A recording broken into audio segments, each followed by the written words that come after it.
आइए शुरुआत करने जा रहा हूं आज की पहली बड़ी खबर के साथ। और पहली बड़ी खबर है, दुनिया की इस पर नजर है। एक बार फिर जंग की आग भड़क चुकी। ट्रंप के 140 अटैक। ट्रंप ने एक दो नहीं 140 हमले किए। क्यों किए, उससे पहले वजह देखिए। दरअसल भारतीयों से भरा हुआ यह जहाज था, इसमें भारतीय मौजूद थे। इस पर ईरान ने अटैक किया है।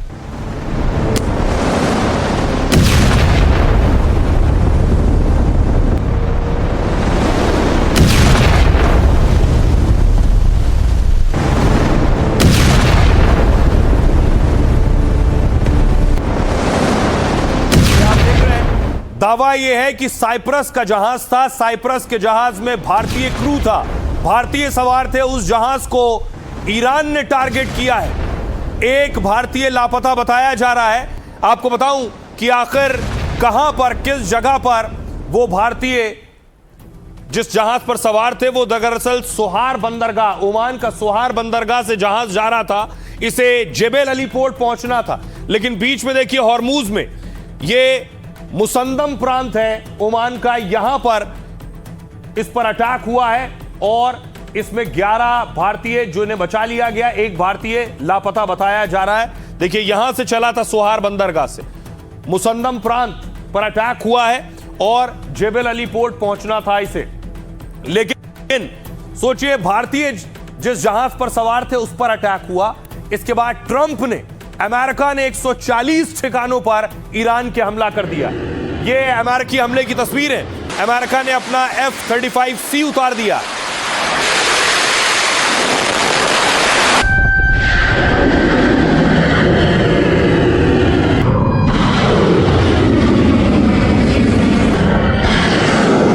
ये तस्वीरें आप देख रहे हैं, F-35C, F-18 और टोमाहॉक मिसाइल से अमेरिका ने ईरान के 140 हमले किए ईरान पर।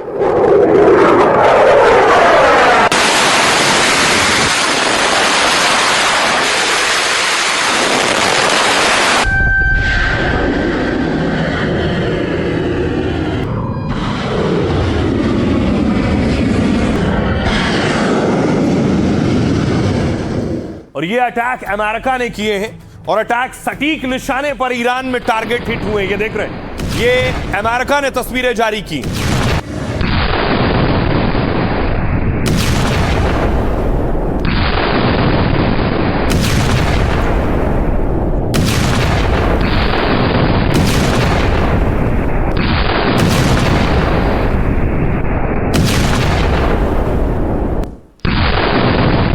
अब देखिए जरा, अमेरिका ने 140 अटैक किए ईरान पर। बड़ी बात यह है कि भारतीयों पर हमला हुआ था। ये ईरान का नक्शा है। ईरान के किन किन शहरों में, बुशहर में, जास्क में, चाबहार में, असालुयेह में और बंदरे देयर में, ये 5 वो बड़े ठिकाने जिन पर अमेरिका ने 140 अटैक किए। और अमेरिकी हमलों का मंजर आप सोचिए क्या रहा होगा जिस वक्त अमेरिका ने अटैक किए हैं। लगातार मिसाइलें दागी गई हैं और अत्याधुनिक खास मिसाइलों से ये हमले किए गए। कुछ इस तरह से एआई वीडियो है अमेरिका ने जो अटैक किए हैं ईरान के ऊपर।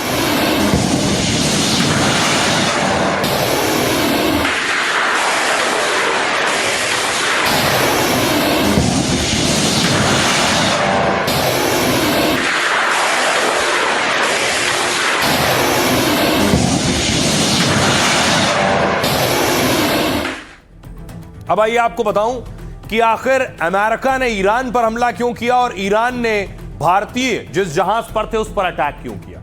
ईरान ने भारतीय नाविकों वाले जहाज को निशाना बनाया। हॉर्मूज में हमले का शिकार हुए जहाज पर 11 हिंदुस्तानी सवार थे। जिस जहाज पर हमला हुआ उसका नाम GFS गैलेक्सी है। यह साइप्रस के झंडे के तहत चलने वाला व्यापारिक जहाज है, यानी माल की ढुलाई होती है इस पर, जो कंटेनरों में पैक सामान लाने और ले जाने का काम करता है। GFS गैलेक्सी जहाज में 11 भारतीय क्रू मेंबर सवार थे।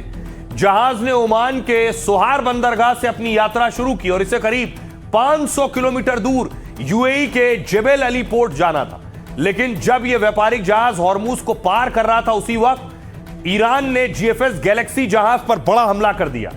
अमेरिका ने कहा व्यापारिक जहाज को IRGC ने टारगेट किया, यानी खमनेई की सेना ने, जिससे जहाज में आग लगी और इंजन को भारी नुकसान पहुंचा।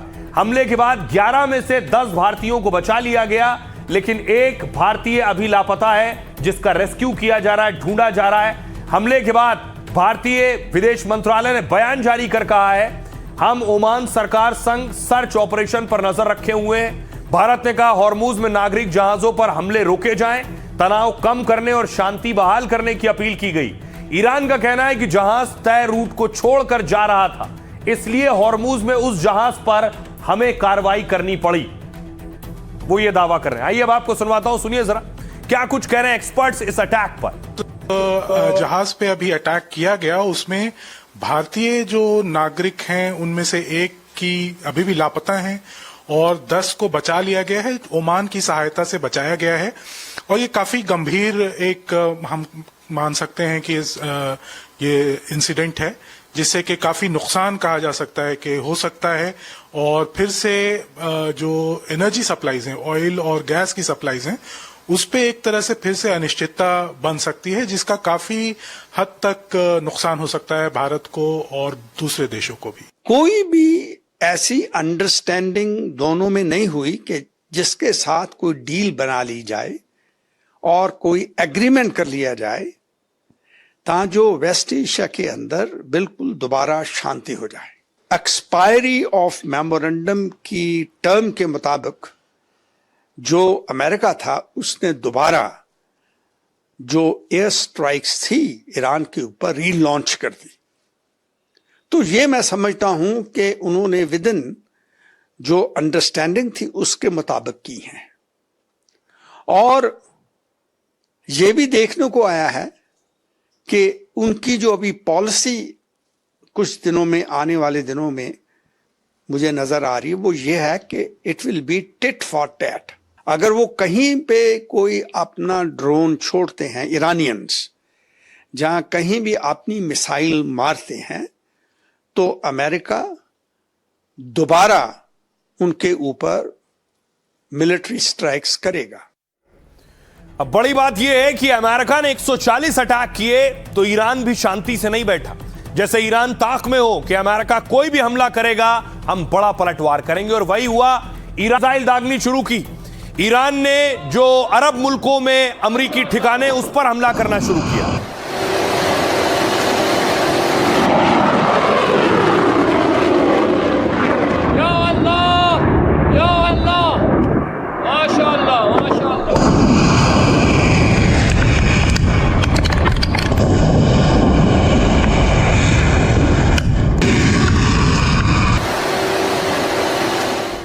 खमनेई की तस्वीर लगाकर मिसाइल दागी और देखिए मिसाइल जाकर गिरी है बहरीन में। आपको दिखाई देंगे, आसमान में आपको साफ रोशनी दिखाई देगी कि अटैक हो रहे हैं, मिसाइल और ड्रोन गिर रहे हैं।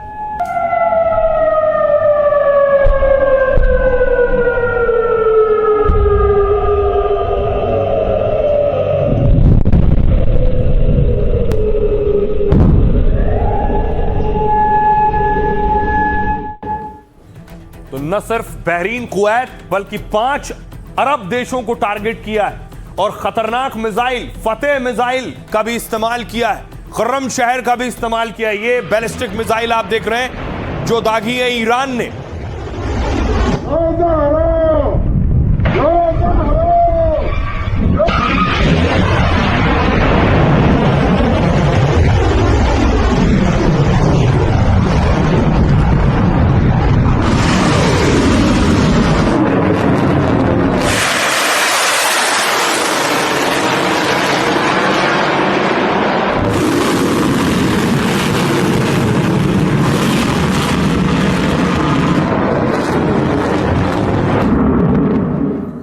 बैलिस्टिक मिसाइल यानी रात में भी अटैक कर रहा था ईरान और दिन में भी अटैक कर रहा था। दिन में भी ड्रोन हमले किए, ये आप देख रहे हैं ड्रोन दागे। ये सारे ड्रोन कोई बहरीन में, यूएई में भी गिरने का दावा किया गया।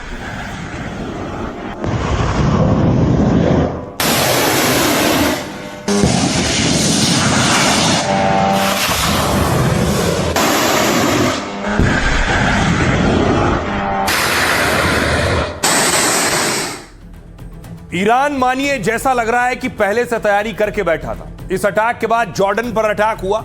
आईआरजीसी ने प्रिंस हसन एयरबेस पर हमले का दावा किया। ईरान ने रविवार तड़के यहां 3 बैलिस्टिक मिसाइलें दागी। ईरान ने कहा इससे एयरबेस का कमांड एंड कंट्रोल सेंटर और MQ-9 ड्रोन रखने वाले हैंगर्स तबाह कर दिए गए।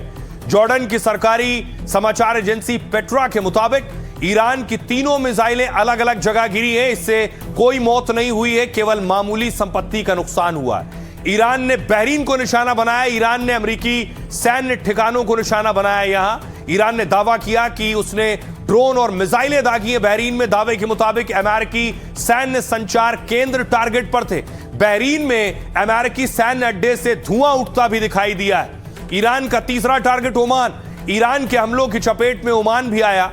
IRGC ने दावा किया कि उसने दुक्कम बंदरगाह पर अमेरिकी विमान वाहक पोतों के लॉजिस्टिक सपोर्ट सेंटर और ईंधन आपूर्ति ठिकानों पर बड़ा हमला किया है। ओमानी सरकार ने कहा कि मुसंदम में ड्रोन हमले हुए हैं और इसकी निंदा कर सुरक्षा के जरूरी कदम उठाने का दावा किया है। UAE, ईरान ने दावा किया कि उसने मिसाइलें दागी हैं UAE पर। हालांकि UAE प्रशासन ने किसी भी हमले की पुष्टि नहीं की है। रक्षा मंत्रालय ने कहा हमारी सीमा में कोई मिसाइल नहीं आई। जिन मिसाइलों का पता चला वो देश की सीमा के बाहर थी। मंत्रालय ने दावा किया कि हमारा डिफेंस सिस्टम पूरी तरह से एक्टिव है। कुवैत भी निशाने पर था। यहां ईरान ने अमेरिकी रडार साइट को निशाना बनाया है। पैट्रियट एयर डिफेंस सिस्टम पर भी हमले की खबर है। हालांकि अमेरिका ने किसी नुकसान की पुष्टि नहीं की है। अगला टारगेट कतर था। जंग के बाद ट्रंप की रेटिंग में 12% कमी आई है। मतलब अमेरिका में ट्रंप की लोकप्रियता भी घटी है। आइए अब आपको सुनवाता हूं, सुनिए जरा क्या कुछ कह रहे हैं ईरानी सेना और एक्सपर्ट्स। ईरान अब अपने अमेरिकी और इजरायली शत्रु संयुक्त अरब अमीरात, सऊदी अरब, कुवैत, बहरीन, जॉर्डन, कतर और उनके सभी सहयोगियों के बुनियादी ढांचे को निशाना बनाएगा। ये हमले विनाशकारी होंगे और अमेरिका और उसके सहयोगियों को आने वाले कई वर्षों तक इस क्षेत्र में तेल और गैस की आपूर्ति से वंचित कर देंगे। आपको चेतावनी दी जा चुकी है, अब कोई बहाना नहीं चलेगा। अमेरिकी सेंट्रल कमांड यानी कि सेंटकॉम ने ईरान पर फिर एक राउंड ऑफ स्ट्राइक किया और हम इस बात को समझेंगे जो ये एक युद्ध विराम का MOU था जो अमेरिका और ईरान के बीच में साइन हुआ था, इसको शिप्स पर अटैक करके स्ट्रेट ऑफ हॉर्मुज में ईरान ने ही तोड़ा है। ईरान को इस MOU से बहुत फायदा हो रहा था। उसको 300 बिलियन USD की एड का वादा अमेरिका ने कर दिया था, घोषणा कर दी थी इस MOU के माध्यम से। उस पर से सैंक्शंस लिफ्ट कर लिए गए थे, प्रॉक्सीज की बात की ही नहीं गई थी। हर तरह से ईरान को फायदा था। लेकिन ये जो IRGC है जो ईरान की हार्ड लाइन है वो नेगोशिएशंस में है और ये सारा टेररिज्म को पल्लवित पोषित करती है। तो IRGC चाहती ही नहीं है कि युद्ध की समाप्ति हो। हालांकि अब ईरान धीरे धीरे हमें बहुत एग्जॉस्टिव पोजीशन में जाता हुआ भी दिख रहा है।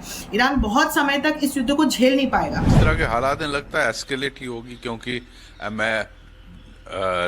ईरान ने अश्योर किया था कि 60 दिन तक एग्रीमेंट, जिस दिन MOU साइन हुआ उसके 60 दिन तक स्टेट ऑफ हार्मुज खुली है। लेकिन इनके IRGC ने 3 टैंकरों पर हमला किया। वो क्यों किया? जब आपने खुद ही बोला कि सारा फ्री है, आप 60 दिन के बाद देखेंगे, कोई सिस्टम बनाएंगे उसके बाद। तो शुरुआत तो फिर ईरान ने की, फिर अमेरिका ने ठोका, अभी आपस में लड़ रहे हैं। तो आई थिंक मुझे लगता है ऐसे हालात में बिगड़ेगी सिचुएशन, बेहतर तो नहीं होती दिखती। तो SP वैद्य साहब को आप सुन रहे थे जो कह रहे थे जो हालात बन रहे हैं इससे सिचुएशन, स्थिति और बिगड़ने वाली है। और जुबानी जंग से भी यही एहसास हो रहा है कि इतनी आसानी से हालात संभलने वाले नहीं है, क्योंकि ट्रंप भी गुस्से में और ईरान भी। ये मोहम्मद बी गालिबफ ईरानी संसद के अध्यक्ष हैं, कह रहे हैं एक तरफा समझौता का दौर खत्म हो चुका है, वादा निभाओ नहीं तो कीमत चुकाओ। हमने पहले ही कहा था, अब हकीकत सामने है। पीट हेग्सेथ, अमेरिकी रक्षा मंत्री, ईरान ने बहुत ही गलत फैसला लिया है, वो कह रहे हैं अब उसे इसकी बड़ी कीमत चुकानी पड़ेगी। मोहसिन रजाई सुप्रीम लीडर के सलाहकार हैं, वो कह रहे हैं हॉर्मुज ईरान के लिए एक हथियार है, ये रणनीतिक रोकथाम का हथियार है। देश अपनी रक्षा ताकत के दम पर लड़ेगा, अपने हितों और सुरक्षा की रक्षा करेगा। अमेरिकी सेंट्रल कमांड का कहना है ईरान ने शांतिपूर्वक जा रहे जहाज को निशाना बनाया है। GFS गैलेक्सी पर खुले तौर पर अंधाधुंध हमला किया है। ईरान को MOU के पालन का एक और मौका दिया था, लेकिन ईरान इसमें फिर से पूरी तरह नाकाम रहा है। इस्माइल बघाई प्रवक्ता है ईरानी विदेश मंत्रालय के, वो कह रहे हैं हॉर्मुज पर फैसला हम और ओमान करेंगे। भविष्य के फैसले हमारी सलाह से होने चाहिए। सभी व्यवस्थाएं अंतर्राष्ट्रीय कानून के मुताबिक हो। ईरान अमेरिकी MOU के तहत फैसले होने चाहिए। मजीद इब्न अल रेजा कार्यवाहक रक्षा मंत्री ईरान के हैं। जंग के दौरान हमने ड्रोन निर्माण को बढ़ा दिया है, वो कह रहे हैं। ड्रोन प्रोडक्शन की क्षमता 3 गुनी बढ़ गई है। युद्ध के वक्त भी हमने रक्षा उत्पादन नहीं रोका था। एहसान कह रहे हैं, डिप्टी गवर्नर हैं बुशर प्रांत के, कि अमेरिकी हमलों में नुकसान की खबर नहीं है, न कोई मारा गया है, न कोई घायल हुआ है। कई शहरों को अमेरिका ने निशाना बनाया है, लेकिन किसी बड़े नुकसान की पुष्टि नहीं हुई है। सुनिए जरा क्या कुछ कह रहे हैं ईरानी राजदूत। External actors संयुक्त राज्य अमेरिका ने ईरान की संप्रभुता और क्षेत्रीय अखंडता के खिलाफ बड़े पैमाने पर सैन्य हमले शुरू करके एक बार फिर से दायित्व का उल्लंघन किया है। इन हमलों ने ईरान के दक्षिणी शहरों और फारस की खाड़ी में स्थित कई ईरानी द्वीपों पर सैन्य प्रतिष्ठानों पर हमले शामिल हैं। ये नए हमले संविधान के अनुच्छेद 2 का एक घोर उल्लंघन है और इस्लामाबाद समझौते ज्ञापन के अनुच्छेद 1 का गंभीर उल्लंघन है। the responsibility of the Secretary General. फिर से वॉर शुरू हो गई है। और अगर ये वॉर जिस तरह के अभी बयान आ रहे हैं दोनों तरफ से, अमेरिका की तरफ से भी और ईरान की तरफ से भी, ऐसा नहीं लगता है कि इमीडिएटली वॉर ये रुक जाएगा। ये वॉर हो सकता है कि काफी दिन चले। सबसे बड़ा जो फैक्टर वो ये है कि जो बातचीत चल रही है ईरान और यूएस के बीच में, क्या उस बातचीत में किसी तरह की कोई सॉल्यूशन निकल कर आती है, खास करके जो पाकिस्तान मध्यस्थता कर रहा है, या फिर और भी खाड़ी के कुछ देश हैं जैसा कि सऊदी अरब और कतर, या फिर टर्की, इजिप्ट, ये सब देश हैं जो एक तरह से मध्यस्थता का काम कर रहे हैं अभी। तो उन सब वो देश अगर सफल होते हैं तो हो सकता है कि वॉर लंबा ना चले, लेकिन अनिश्चितता एक जो है वो बनी रहेगी। अब एक डर सभी के जहन में, क्या फिर तेल का संकट आ जाएगा? क्या फिर तेल की कीमतें बढ़ जाएंगी? क्या फिर गैस की किल्लत हो सकती है? क्योंकि आपको लिए चलूं, हॉर्मुज स्ट्रेट में क्या हो रहा है। आज की जो तस्वीरें हैं, ईरानी बोट जो है वो हॉर्मुज में है इस वक्त, और इन नावों को माना जाता है कि ये शिप्स को टारगेट करती हैं, तेल के जहाजों को टारगेट करती हैं, गैस के जहाजों को टारगेट करती हैं।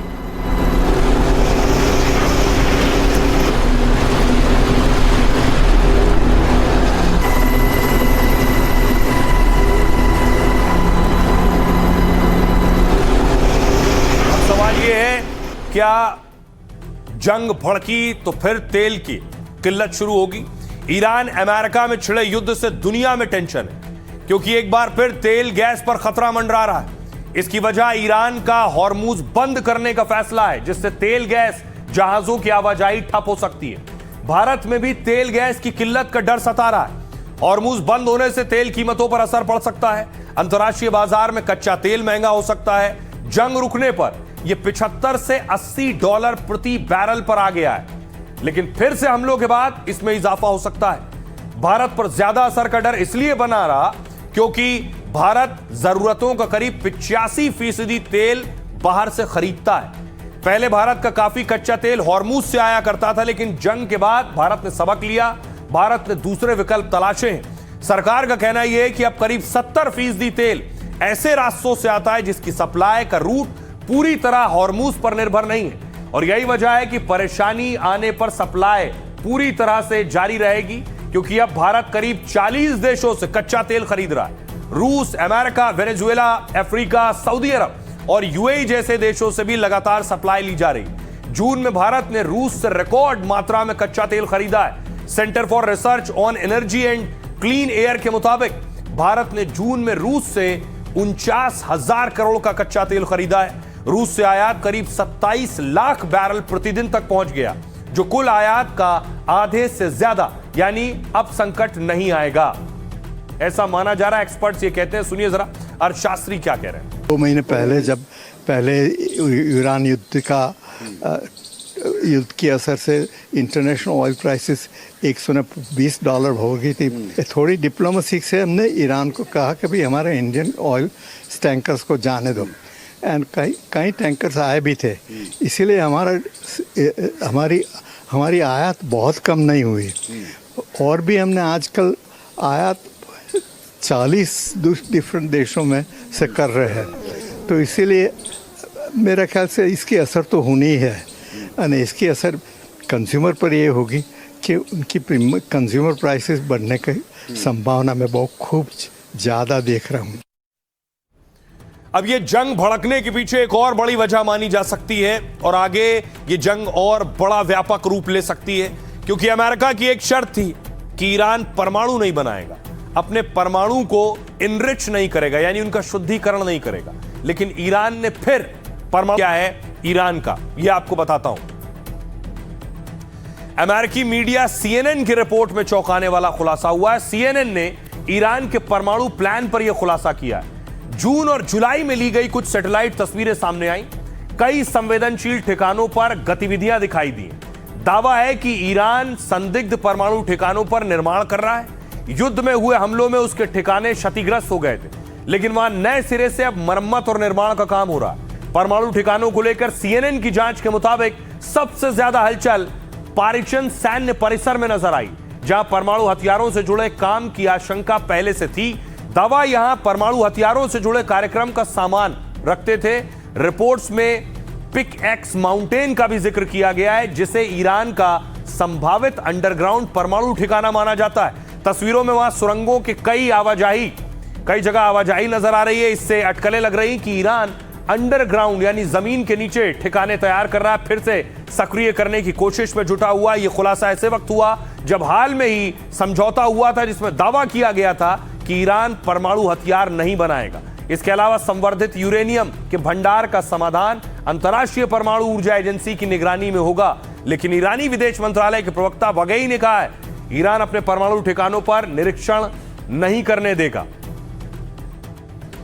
और क्या स्थिति की जानकारी रखने की क्षमता में काफी कमी आई है। अब ईरान के घोषित सभी परमाणु ठिकानों के बारे में लगातार जानकारी मिलना बंद हो गया था। 17 जून के इस्लामाबाद समझौते में परमाणु मुद्दों पर अमेरिका और ईरान के बीच पहले से तय कई अहम समझौते शामिल हैं। इनमें एनरिच्ड मटेरियल के स्टॉक को ठिकाने लगाने का तरीका तय करना, इंटरनेशनल एटॉमिक एनर्जी एजेंसी की देखरेख में एनरिच्ड मटेरियल की ऑन साइट डाउन ब्लेंडिंग करना और ईरान की परमाणु जरूरतों से जुड़े एनरिचमेंट और आपसी सहमति वाले दूसरे मुद्दों पर बातचीत करने का वादा शामिल है। हम इस बात पर कायम हैं कि एक स्थायी समझौता जिसमें ये प्रावधान हो कि ईरान कभी भी परमाणु हथियार हासिल नहीं करेगा, अभी भी प्राथमिकता है। ईरान 1970 से परमाणु हथियारों के प्रसार को रोकने वाली संधि का एक जिम्मेदार सदस्य देश रहा है। ईरान ने हमेशा बड़े पैमाने पर तबाही मचाने वाले हथियारों को नकारा है। उसके परमाणु कार्यक्रम का इस्तेमाल कभी भी सैन्य उद्देश्यों के लिए नहीं किया गया। तो रही अमेरिका ईरान जंग के बाद बात देश की करते हैं। एक बहुत बड़ी खबर आई है। पिछले काफी वक्त से काशी, मथुरा, संभल में मस्जिदों को लेकर अलग अलग विवाद और बवाल चल रहा है। इससे जुड़ी खबर यह है कि काशी, मथुरा, संभल बातचीत से हल हो, यह कहा है कोर्ट ने। आज की सबसे बड़ी खबर यही है कि कोर्ट ने कहा ये जो विवाद चल रहे हैं, चाहे वो काशी को लेकर हो या मथुरा को लेकर हो या संभल मस्जिद को लेकर हो, कोर्ट ने कहा है बातचीत, यानी एक कमेटी बनाई जाए, कमेटियां बातचीत करें और बातचीत के जरिए हल देखिए जरा सुप्रीम कोर्ट में ने क्या कुछ कहा है। ज्ञानव्यापी कृष्ण जन्मभूमि और संभल विवाद पर सुप्रीम कोर्ट ने निर्देश दिया। सुप्रीम कोर्ट ने तीनों मामलों को बातचीत के जरिए सुलझाने का निर्देश दिया है। सुप्रीम कोर्ट ने डायरेक्ट सुनवाई की जगह कहा मध्यस्थता से विवाद सुलझाएं। इसके लिए सभी पक्षकारों को समाधान समारोह का नोटिस भेजा गया है। इसके तहत 21, 22 और 23 अगस्त को विशेष लोक अदालत लगाई जाएगी। ऐसे में अगर बातचीत सफल हुई तो विवाद आसानी से सुलझा लिया जाएगा। अब देखिए ज्ञानव्यापी विवाद क्या है। ज्ञानव्यापी में हिंदू और मुस्लिम पक्ष में विवाद मंदिर मस्जिद का है। हिंदू पक्ष का दावा यह है कि मस्जिद काशी विश्वनाथ के खंडर पर बनी है। ASI सर्वे में मंदिर के अवशेष मिलने पर पूजा की परमिशन मिली। वहीं मुस्लिम पक्ष ने मस्जिद के अंदर शिवलिंग के दावे को गलत बताया। उनका कहना है कि ज्ञानव्यापी 17वीं शताब्दी से लगातार मस्जिद रही। वहीं मथुरा में दोनों पक्ष शाही ईदगाह मस्जिद को लेकर आमने सामने। हिंदू पक्ष का दावा है कि कृष्ण मंदिर को तोड़कर मस्जिद बनाई गई। दावा है कि जिस जमीन पर मस्जिद बनी वो भी मंदिर समिति की। मुस्लिम पक्ष का कहना यह है कि प्लेसेस ऑफ वर्शिप एक्ट लागू होना चाहिए। 1670 से शाही मस्जिद है तो इसकी यथास्थिति बनी रहनी चाहिए। वहीं हिंदू पक्ष का दावा शाही जामा मस्जिद को हरिहर मंदिर तोड़कर यह मस्जिद बनी है, यह दावा है। यह कहा जा रहा है कि सर्वे से भी मंदिर के सबूत सामने आ जाएंगे। मुस्लिम पक्ष ने दावा किया कि पिछले 500 सालों से यहां मस्जिद है। साथ ही मुस्लिम पक्ष ने सर्वे के तरीके पर भी सवाल उठाए। उसके बाद से यह मामला अदालत में है, कोर्ट कचहरी में है। कोर्ट ने एक अच्छी पहल की है कि बातचीत के जरिए इन मुद्दों को सुलझाया जाए। सुनिए जरा हिंदू पक्ष के वकील क्या कह रहे हैं। ज्ञान माफी तो नहीं, उन्होंने एक मीडिएशन की प्राविधान जारी करके जो प्राचीन मुकदमे हैं जो हाईकोर्ट सुप्रीम कोर्ट में लंबित विचाराधीन है बहुत समय से, उनको मीडिएशन के द्वारा सुलह समझौता के द्वारा निष्पादित करने का प्रयास किया जाए। इसमें जिला जज के यहाँ नोटिस आई है, उसके अनुसार यहाँ बनारस मीडिएशन में 4 पत्रावली जो ज्ञान माफी से संबंधित हैं उसे ली गई है। अब इसमें 14 जुलाई 2026 को मीडिएशन में उभय पक्ष को बुलाया गया है। मुस्लिम पक्ष और हिंदू पक्ष दोनों पक्ष रहेंगे और ज्ञान माफी को लेकर के मीडिएशन की कार्रवाई की जाएगी। अगर मीडिएशन सफल हो गया तो सारे ज्ञान माफी से संबंधित मुकदमे से प्रभावित होंगे। और अगर ये संभव हुआ तो शायद इससे बेहतर कुछ हो नहीं सकता कि बातचीत के जरिए विवाद सुलझ जाए, हंगामा ना हो और तनाव ना पैदा हो। खबरों में आगे बढ़ते हैं। अब आपको लिए चलता हूं अयोध्या। चढ़ावा चोरी केस में शंकराचार्य की एंट्री हो गई। शंकराचार्य का टारगेट कौन आप जानते हैं? देखिए, आज सीएम योगी गोरखपुर में थे। गोरखपुर में सीएम योगी पौधारोपण कर रहे थे। एक दिन में 35 करोड़ पौधे लगाने का रिकॉर्ड।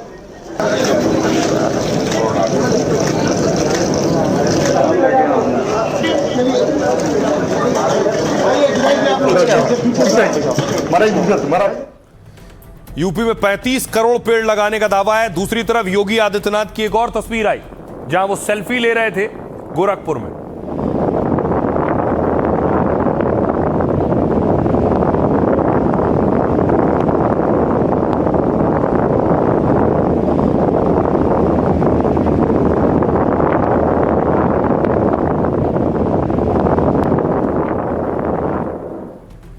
इधर योगी सेल्फी ले रहे थे, उधर शंकराचार्य टारगेट कर रहे थे। शंकराचार्य से पिछले दिनों अखिलेश यादव मिले थे। ये सारी तस्वीरें बहुत मायने रखती हैं क्योंकि यूपी में 27 में चुनाव है विधानसभा। शंकराचार्य ने भी चढ़ावा चोरी पर टारगेट किया है। क्या कुछ कहा ये आपको बताऊंगा, लेकिन दूसरी तरफ शंकराचार्य ने आरएसएस पर अगर टारगेट किया तो आज आरएसएस की एक मीटिंग हो रही थी कर्नाटक में, बेलगावी में, जहां संघ प्रमुख मोहन भागवत मौजूद थे।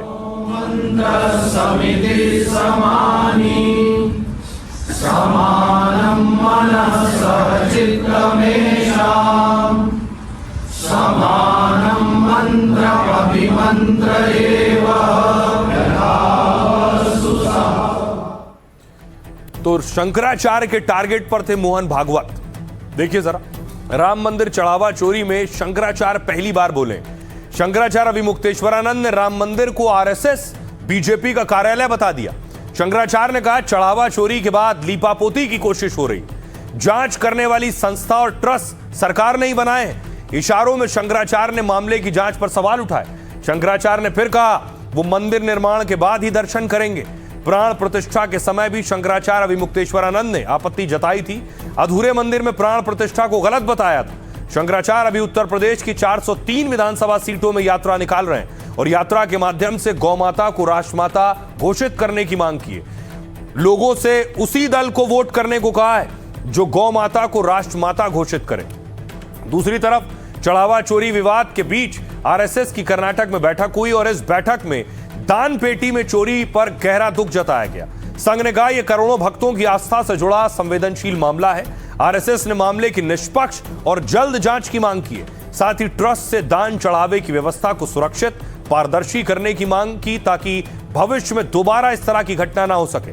संघ ने कहा यह केवल एक प्रशासनिक मामला नहीं है बल्कि करोड़ों राम भक्तों की आस्था से जुड़ा विषय भी है। सुनिए जरा क्या कुछ कह रहे हैं शंकराचार्य और संघ। सरकार ने ही ट्रस्ट बनाया, सरकार ने ही एसआईटी बनाई। अब जब एक ही व्यक्ति चोर भी है सिपाही भी है तो क्या होगा? कि हम लोग जो ये कहते हैं कि ये मंदिर अभी नहीं बना है, ये भाजपा कार्यालय बना हुआ है, संघ कार्यालय बना हुआ है, वो बिल्कुल साफ हो गया क्योंकि वहाँ कांग्रेसी देख करके रोक दिया गया। अरे भाई, हिंदू देख करके दर्शन कराना चाहिए था, तो हिंदू देख करके आप दर्शन न करा रहे हैं, आप कांग्रेसी समझ के रोक रहे हो। इसका मतलब है कि अभी ये स्थान मंदिर नहीं बना, अभी यह स्थान पार्टी का कार्यालय है। बैठक में सभी ने श्री राम जन्मभूमि मंदिर में दान पेटी चढ़ावे की गिनती में हुई अनियमितता की घटना पर दुख व्यक्त किया तथा तीर्थ क्षेत्र न्यास के निवेदन पर चल रही एसआईटी व पुलिस कार्रवाई निर्णायक मोड़ पर पहुंचेगी, यह विश्वास व्यक्त किया। तीर्थ क्षेत्र न्यास से यह अपेक्षा की गई है कि वह सुनिश्चित करें कि भविष्य में ऐसी कोई घटना न हो जिससे समस्त राम भक्तों की राम मंदिर के प्रति श्रद्धा व गहरी आस्था पर आघात हो। लेकिन बड़ी चीज ये है कि राम मंदिर चढ़ावा चोरी पर सियासत भी होगी और सियासतदान उस पर हमला भी करेंगे। दिलचस्प तस्वीर आई आज अरविंद केजरीवाल की। अरविंद केजरीवाल दिल्ली में सुंदरकांड कर रहे थे।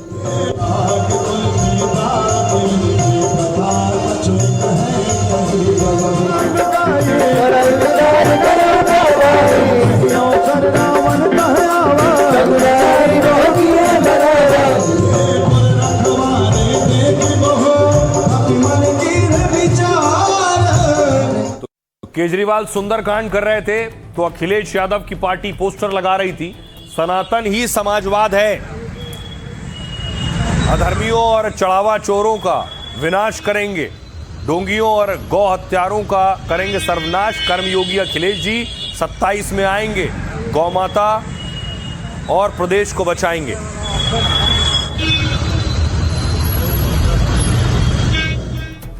सियासतदान भी चुन चुन कर वार कर रहे हैं, उन्हें पता है ये कमजोर नफ्स किसकी है।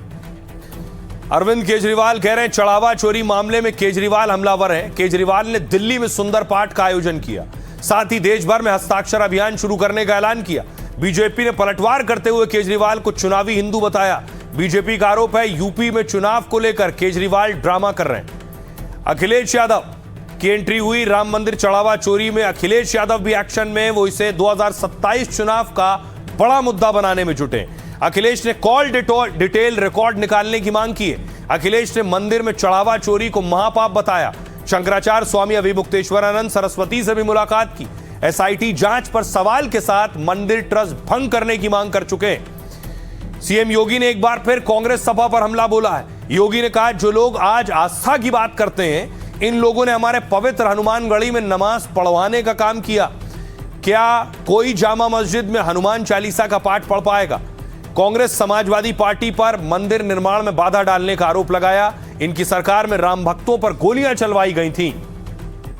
सुनिए जरा क्या कुछ कह रहे हैं सीएम योगी। मर्यादा पुरुषोत्तम राम जिन्होंने मर्यादा हमें दी समाज को, उस मर्यादा को इन्होंने तोड़ मरोड़ करके अपने स्वार्थ में न जाने क्या क्या किया है। चढ़ावे की चोरी से बड़ा कोई पाप नहीं है, इन्होंने महापाप किया है। माननीय उच्चतम न्यायालय में कांग्रेस की केंद्र सरकार ने जो एफिडेविट सुप्रीम कोर्ट में दिया था, उस एफिडेविट में कांग्रेस ने कहा था भगवान राम और भगवान कृष्ण दोनों को मिथक मान करके काल्पनिक बनाने का प्रयास किया था। और समाजवादी पार्टी के बारे में तो कहना ही क्या है, इनका तो इतिहास राम भक्तों के खून से सना हुआ है। भारतीय जनता पार्टी ने और उसके सहयोगी संगठनों ने भगवान राम के नाम पे वोट मांगने में कोई कसर नहीं छोड़ी और भगवान राम ने इनको देने में भी कोई कसर नहीं छोड़ी। उसके बावजूद भी इन्होंने जिस तरह से भगवान राम के साथ विश्वासघात किया है, अब भगवान राम के यहाँ भी इनका कोई वो नहीं। जब जब चुनाव आते हैं, अरविंद केजरीवाल के जो कर्म होते हैं वो प्रूव कर देते हैं कि वो चुनावी हिंदू है। उत्तर प्रदेश के अंदर चुनाव आ रहे हैं, इसलिए आज अरविंद केजरीवाल और उनका पूरा गैंग चुनावी हिंदू बनकर हिंदू बनने का एक स्वांग रच रहा है। ये भगवा चोला छद्म रूप धर करके, बहुरूपीय बन करके, मैं कह सकता हूं केवल वोट हासिल करने के लिए, लोगों को दिग्भ्रमित करने के लिए इस प्रकार का कृत्य कर रहे हैं। तो अब आपको बताता हूं कि राम मंदिर में चढ़ावा चोरी बवाल के बाद सीईओ की नियुक्ति होगी। ये सीईओ की नियुक्ति कैसे होगी, कौन सीईओ बन सकता है, कौन इसके लिए योग्य है, देखिए जरा। अयोध्या राम मंदिर के सीईओ की नियुक्ति प्रक्रिया तेज हो गई है। सीईओ के लिए 18 जुलाई तक आवेदन किए जा सकेंगे। 3 सदस्यीय चयन समिति ने सीईओ की योग्यता तय कर दी है। 20 साल का अनुभव और हिंदू धर्म का अनुयायी होना जरूरी है। सीईओ पद के लिए ग्रेजुएट होना अनिवार्य होगा। प्रशासन या वित्तीय प्रबंधन के क्षेत्र में 20 साल का अनुभव होना चाहिए। सीईओ की नियुक्ति 3 साल के लिए होगी। वेतन, आवास और अन्य सुविधाएं ट्रस्ट उपलब्ध कराएगा। साथ ही सीईओ पूरी तरह ट्रस्ट के प्रति उत्तरदायी रहेगा। आवेदन ईमेल के माध्यम से भेजे जा सकेंगे। जल्द ही ईमेल आईडी जारी की जाएगी और नियुक्त व्यक्ति को अयोध्या में रहकर अपनी सेवाएं देनी होंगी। इसके लिए चयन प्रक्रिया में सहयोग के लिए एक सचिव नियुक्त होगा और समिति अगले 1 महीने के भीतर सीईओ के चयन प्रक्रिया पूरी कर लेगी। कमेटी में पूर्व वैज्ञानिक सुरेश हावरे, रिटायर्ड जज प्रमोद कोहली शामिल हैं। साथ ही lieutenant general retired Vishnukant Chaturvedi भी इस कमेटी का हिस्सा हैं। सुनिए जरा क्या कुछ कह रहे हैं नृपेंद्र मिश्र। सीईओ होगा वो इसको देखेगा। फिर सीईओ का एक जिम्मेदारी है कि वह मार्गदर्शन प्राप्त करे। एक व्यवस्था में एक और कड़ी जोड़ी जा रही है।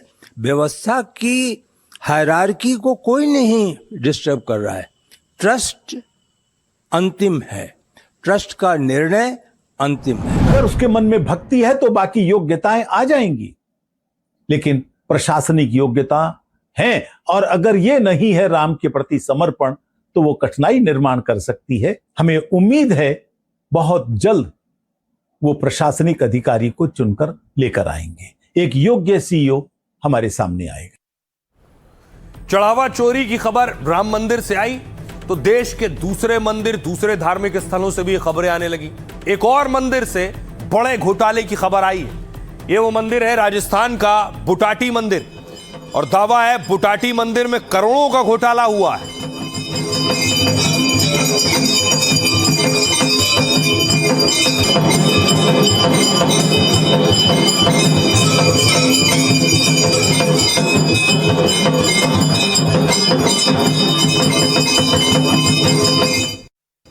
और आइए आपको बताऊं कि क्या दावा किया गया है इस मंदिर को लेकर और कैसे मंदिर में घोटाले के आरोप लग रहे हैं। 22 करोड़ के घोटाले का आरोप है राजस्थान के मंदिर में।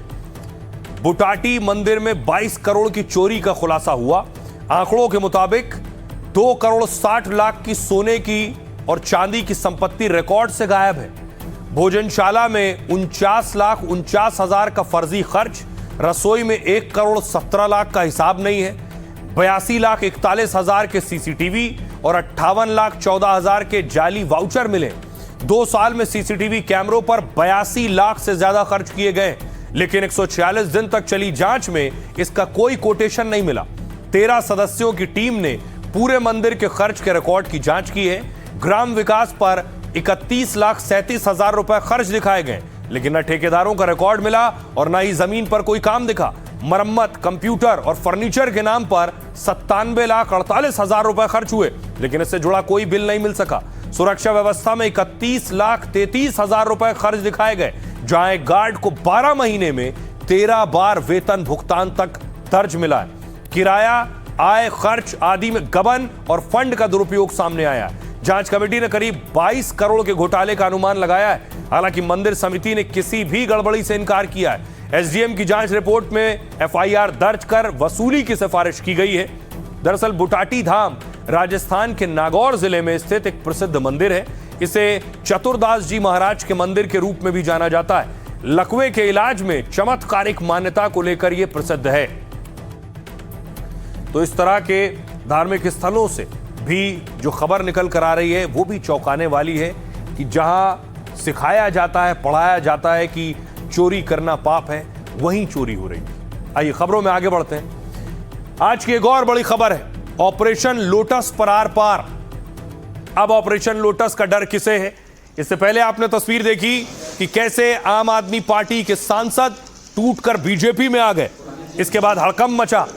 उसके बाद ममता बनर्जी चुनाव हारी तो ममता की पार्टी के नेता आ गए। दूसरी तरफ महाराष्ट्र में उद्धव की पार्टी के नेताओं ने शिंदे का दामन थाम लिया।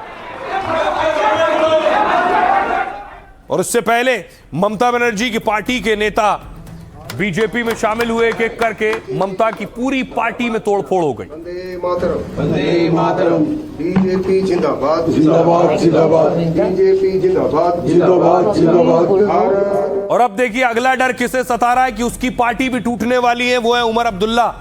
उमर अब्दुल्ला कह रहे हैं कि उनकी पार्टी के खिलाफ बीजेपी ऑपरेशन लोटस चला रही है। इलाकों से आए हुए नेशनल कॉन्फ्रेंस के ओहदेदार हजरात, रही आपको बताऊं उमर अब्दुल्ला क्या दावा कर रहे हैं और उमर अब्दुल्ला का दावे पर बीजेपी का कहना क्या है। पीछे जो 3 हैं इनकी पार्टी के नेता छोड़ गए, यही डर उमर अब्दुल्ला को है। जम्मू कश्मीर के सीएम ने बीजेपी पर गंभीर आरोप लगाए हैं। उन्होंने कहा बीजेपी ने प्रदेश में उनकी सरकार गिराने की कोशिश की। उनका दावा है कि उनकी पार्टी के विधायक को 20 से 30 करोड़ का ऑफर हुआ।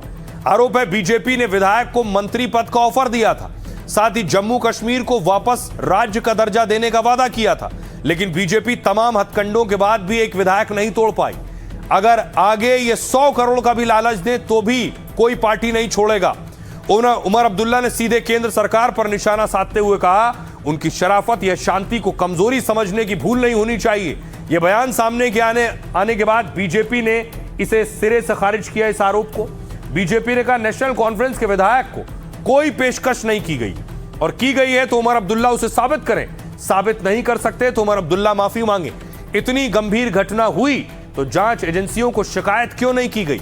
जम्मू कश्मीर के सीएम बताएं कि किस विधायक को ऑफर दिया गया है। ये सभी आरोप बेबुनियाद हैं। उमर अब्दुल्ला पर मानहानि का केस दर्ज होगा। सुनिए जरा क्या कुछ कह रहे हैं उमर अब्दुल्ला और सुधांशु त्रिवेदी। सुप्रीम कोर्ट का बीजेपी का एक ओहदेदार, सुप्रीम कोर्ट का वकील बीजेपी का ओहदेदार मेरे एक जम्मू के एमएलए को बंद कमरे में कहता है हम 20 से 30 करोड़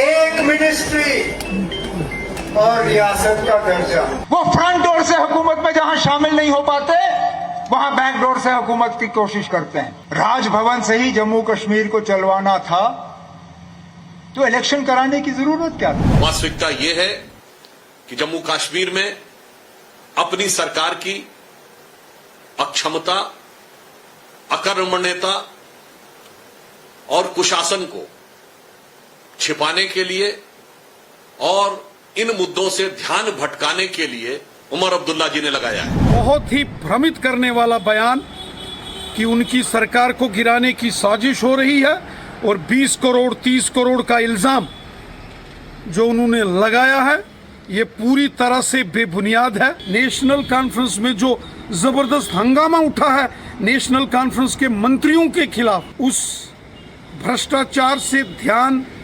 भटकाने की ये कोशिश है। इसको हमारे कुछ मेनस्ट्रीम मीडिया के लोग चाणक्य नीति बता रहे हैं। छलावा किसके साथ है? पॉलिटिकल पार्टीज के साथ नहीं है, नेशनल कॉन्फ्रेंस, शिवसेना या टीएमसी के साथ नहीं है। छलावा हिंदुस्तान के वोटर के साथ। जम्मू कश्मीर के बाद आपको लिए चलता हूं मध्य प्रदेश। वहां भी एक बवाल चल रहा था। दतिया से दिल्ली तक सियासी खलबली मची थी कि एमपी में आखिर क्या हो रहा है, नरोत्तम मिश्रा का क्या होगा। कल तस्वीरें सामने आई, नरोत्तम मिश्रा के समर्थकों ने हंगामा काटा जमकर। इस हंगामे और बवाल के बाद चारों तरफ खबर फैली कि सब कुछ ठीक नहीं है।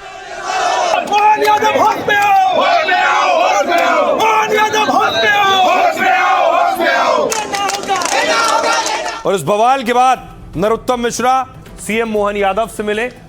सीएम से मुलाकात करने के बाद उन्होंने कहा ऑल इज वेल, सब कुछ ठीक है, कोई परेशानी नहीं है, पार्टी के साथ, पार्टी का कार्यकर्ता की तरह हूं। सीएम से मिलने के बाद नरोत्तम मिश्रा दिल्ली आए। दावा है दिल्ली में बीजेपी अध्यक्ष नितिन नवीन से मिले और उसके बाद दिल्ली से वापस भोपाल पहुंचे।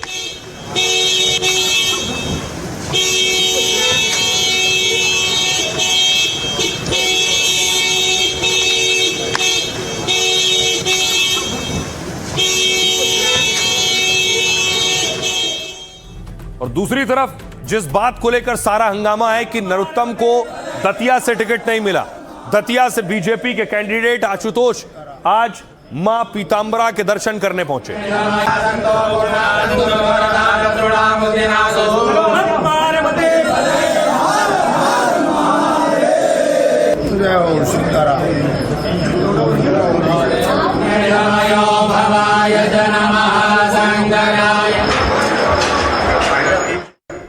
तो दूसरी तरफ कांग्रेस के जो कैंडिडेट हैं दतिया से घनश्याम सिंह, उनके समर्थक जश्न मना रहे हैं।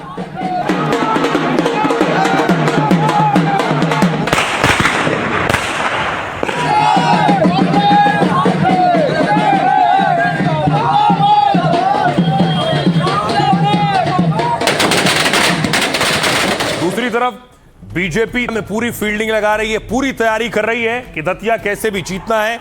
जीत के लिए बीजेपी ने मीटिंग की है।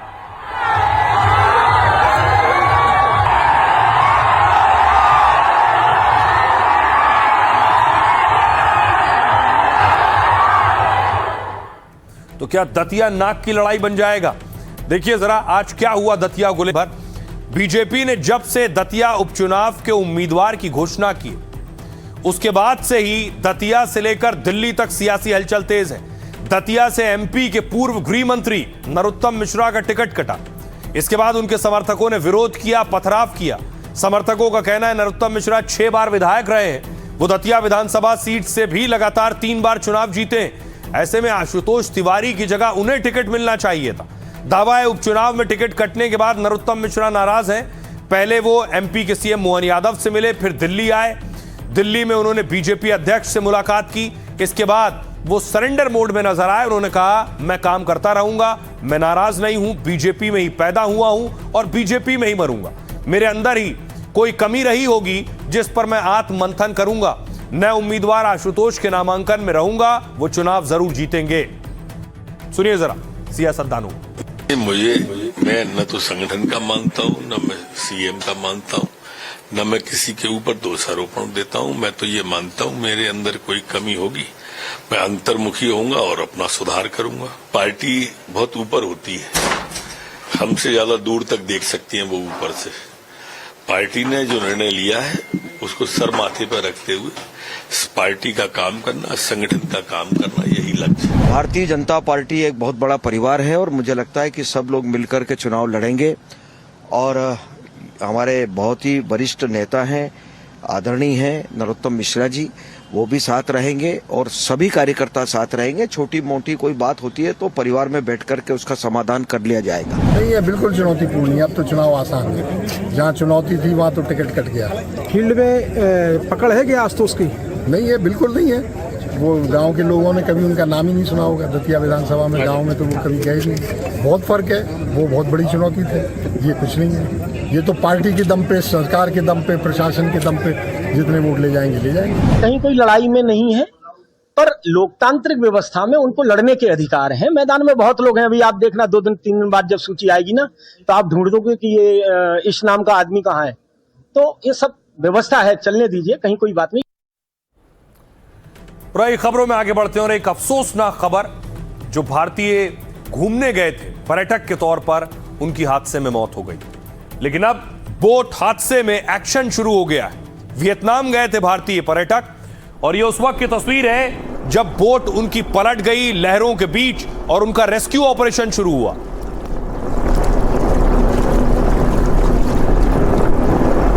लगभग 30 से ज्यादा भारतीय सवार थे इसमें। आप देख रहे हैं बोट डूबी है, दूसरी बोट आई है, छोटी बोट भी आई है, बचाने के लिए रेस्क्यू हो रहा है। कुछ लोगों ने खुद को बचाने के लिए बोट के ऊपर आ गए और उस दौरान जिस वक्त हादसा हुआ उसकी कुछ और तस्वीरें भी सामने आई। ये देख रहे हैं आसपास बहुत सी बोट बचाने के लिए पहुंची, लेकिन तब तक बहुत से लोग डूब चुके थे।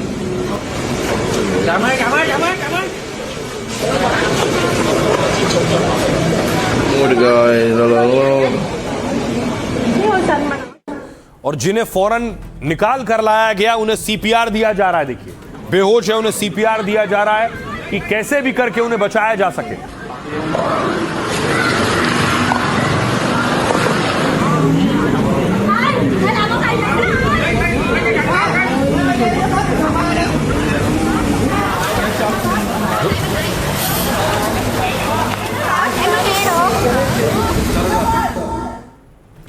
कुछ लोगों को तो बचा लिया गया, लेकिन कई लोगों की मौत हो गई इस हादसे में। और जिन लोगों को बचाया गया है वो वापस वतन लौट आए। ये उस वक्त की तस्वीरें हैं जब उसी तट पर जो लोग जिनकी मौत हो गई थी उनके शवों को लेकर आकर रखा गया।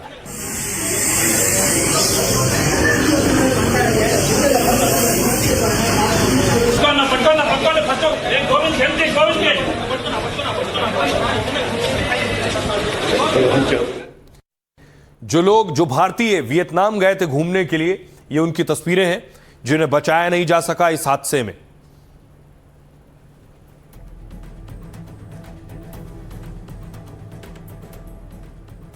ये वो पर्यटक हैं जो वियतनाम गए थे, जिन्हें बचाया नहीं जा सका, लेकिन इस बीच कुछ ऐसे लोग थे जिन्हें बचाया गया, उस हादसे में रेस्क्यू किया गया। ये उनकी तस्वीरें हैं जब वो एयरपोर्ट पहुंचे हैं। 16 लोग हैं जो वापस लौट कर आ पाए।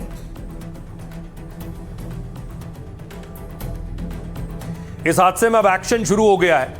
वियतनाम में जिस नाव के पलटने से 15 भारतीयों की मौत हुई है, उस नाव के कैप्टन को वियतनाम पुलिस ने गिरफ्तार कर लिया है। कैप्टन पर आरोप है कि उसने जलमार्ग सुरक्षा नियमों का उल्लंघन किया है। अब पुलिस पता लगा रही है कि यह हादसा लापरवाही की वजह से हुआ है या फिर बोट हादसे के पीछे का कारण कुछ और है। हादसा शनिवार को हुआ जब बोट पर 32 भारतीय पर्यटक सवार थे। समंदर में ऊंची उठती लहरों में बोट करीब 400 मीटर ऊंची लहरों के बीच फंसी। तभी लहरों के थपेड़ों से नाव का संतुलन बिगड़ गया और वो पलट गई। कुछ लोग नाव से कूद गए, लेकिन कुछ इस दौरान नाव में फंस गए। कई लोग बिना लाइफ जैकेट के समुद्र की लहरों में बह रहे थे। वहीं 1 दर्जन लोग नाव का निचला हिस्सा पकड़कर समंदर के में लटके रहे। हादसे के बाद स्थानीय बचाव दल घटनास्थल पर पहुंचा। फौरन 17 लोगों को सुरक्षित बचाया गया। हालांकि 15 लोगों की मौत हो गई। इलाज के बाद इन 17 लोगों में से 16 लोग वापस भारत लौट आए, जबकि एक पर्यटक की हालत अस्पताल में गंभीर बताई जा रही है। जिन लोगों की मौत हुई है, उनके शव भारत भेजने की तैयारी हो रही है। भारतीय दूतावास वियतनाम के अधिकारियों के साथ मिलकर काम कर रहा है इस पर। आइए अब आपको बताऊं कि आखिर कहां के रहने वाले भारतीय थे इसमें, क्योंकि अलग अलग राज्यों से भारतीय यहां पहुंचे थे। जिन 15 लोगों की मौत हुई है, किन किन राज्यों से वो गए थे, ये देख रहे हैं। आंध्र प्रदेश से 3 रहने वाले थे, तमिलनाडु के इसमें 10 थे और 2 केरलम के रहने वाले थे। परिवार वालों का रो रो कर बुरा हाल है। सुनिए जरा क्या कह रहे हैं परिजन। वे लोग घूमने के लिए वियतनाम गए थे, लेकिन ये हादसा हो गया। अच्छी बात यह है कि सरकार जरूरी कदम उठा रही है। वीजा की प्रक्रिया में भी सरकार ने मदद की है। मेरी उनसे परसों रात बात हुई थी। मुझे इस घटना पर यकीन नहीं हो रहा है। सरकार से यही गुजारिश है कि वीजा की प्रक्रिया जल्द से जल्द पूरी करा दी जाए। मेरे कजिन शेख अब्दुल्ला का वियतनाम हादसे में निधन हो गया। हमें ये खबर सीधे नहीं मिली, बल्कि वहाँ मौजूद लोगों के जरिए ये बात पता चली। हमारी गुजारिश है कि भारत सरकार और तमिलनाडु सरकार उनके शव को वियतनाम से भारत लाने की प्रक्रिया को शुरू करें। Body from Vietnam. रहिए, खबरों में आगे बढ़ते हैं और अब बात कुदरत के कहर की। आसमान से त्राहिमाम हो रहा है। अलग अलग शहरों में कहीं बादल फट रहे हैं, कहीं बाढ़। ये उत्तराखंड के पिथौरागढ़ की तस्वीर आप देख रहे हैं। फ्लड के बीच लोग फंसे हुए हैं।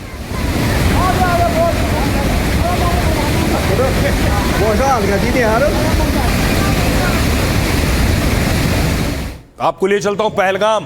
पहलगाम में भी बादल फटा है। पहलगाम में बादल फटने के बाद देखिए जरा पानी का बहाव अपने साथ गाड़ी को बहा ले जा रहा।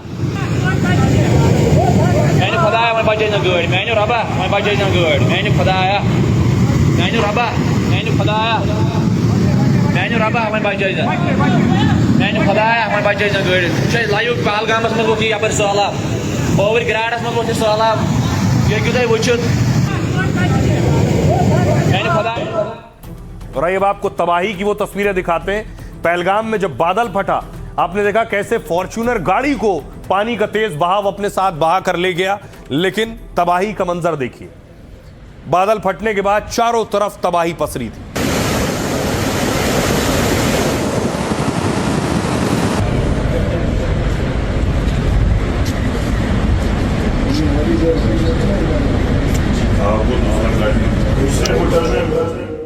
घरों का हाल मैं आपको दिखाऊं।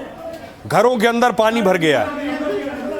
घर पूरे बिस्तर डूबे हुए हैं, सोफा डूब गया है, बेड डूब गई है, फर्नीचर पानी में।